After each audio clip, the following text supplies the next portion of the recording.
In this video, here's what we'll cover: what Lego-based therapy is and where it began, the 3 roles that make cooperation essential, the social skills it helps build, who it helps, and individual versus group, the evidence, a real session, and NDIS. If you have ever watched a child disappear into a pile of Lego bricks, lost to everything but the piece in their hand, you have already seen why this therapy works.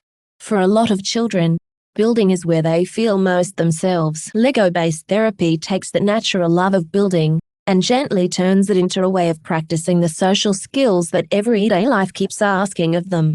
In my practice at Potentialz Unlimited in Vista, I use this approach with children aged 3 to 12 who find being around other children hard. Whether a child has autism, ADHD, social anxiety, or struggles to connect with peers, building together offers a structured, enjoyable path toward real social growth.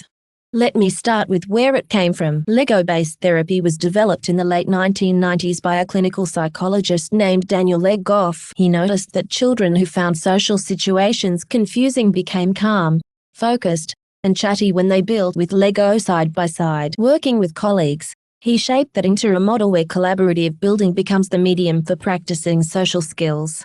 The therapy is not about building the best model. It is about what happens between the children while they build, the negotiating, the waiting, the asking for help, and the celebrating together. The approach has since spread worldwide and is now used by therapists of many kinds.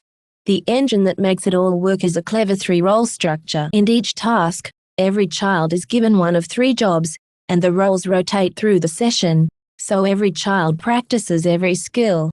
The engineer holds the instructions. This child describes what needs to be built, the color, the shape, where each piece goes, without ever touching the bricks. The supplier listens to the engineer, finds the right piece, and hands it over at the right moment, practicing careful listening and shared attention.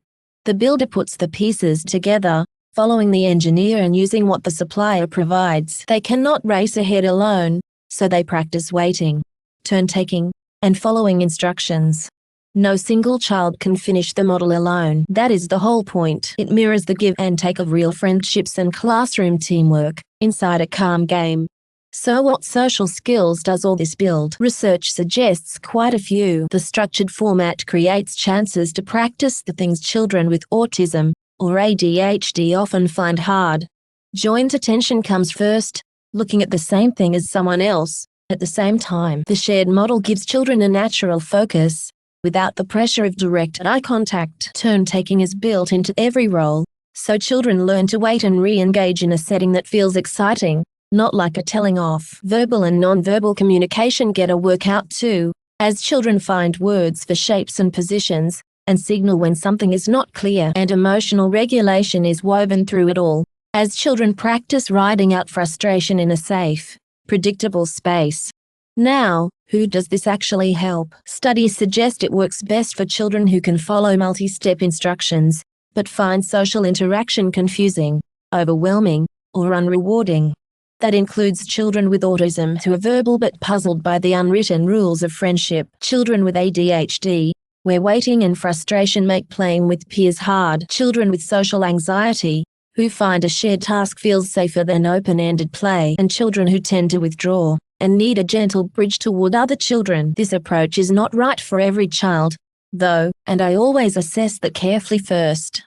It can be delivered one-to-one, or in a small group. Individual sessions are often the starting point. I take on the other roles myself, modeling calm communication, so a child can learn the structure without the pressure of peers. Group sessions, usually 2 to 4 children, are where the approach really comes alive. Children learn as much from each other as from me, and research suggests those gains carry over to school and the wider community more readily than one-to-one social skills training.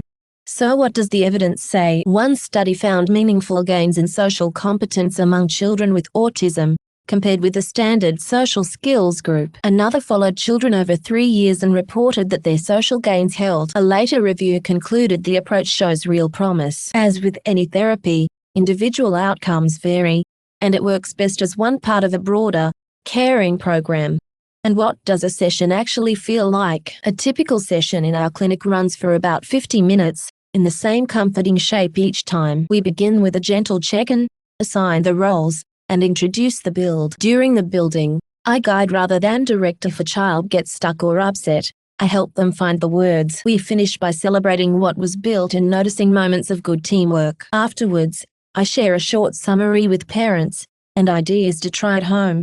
One question I hear a lot is about funding. When it is delivered by a qualified play therapist, Lego-based therapy may be funded through an NDIS plan under capacity building supports, either improved daily living or improved relationships. If your child has a plan, it is worth exploring. If your child lights up around Lego but finds other children hard work, please know there is a warm, evidence-informed path worth exploring. Lego-based therapy is one of the ways we support social growth at Potentialz Unlimited in Bella Vista. You can read the full guide or book a first chat using the links in the description below. Before you go, here's a quick recap of what we covered: what Lego-based therapy is and where it began, the 3 roles that make cooperation essential, the social skills it helps build, who it helps, and individual versus group, the evidence, a real session, and NDIS.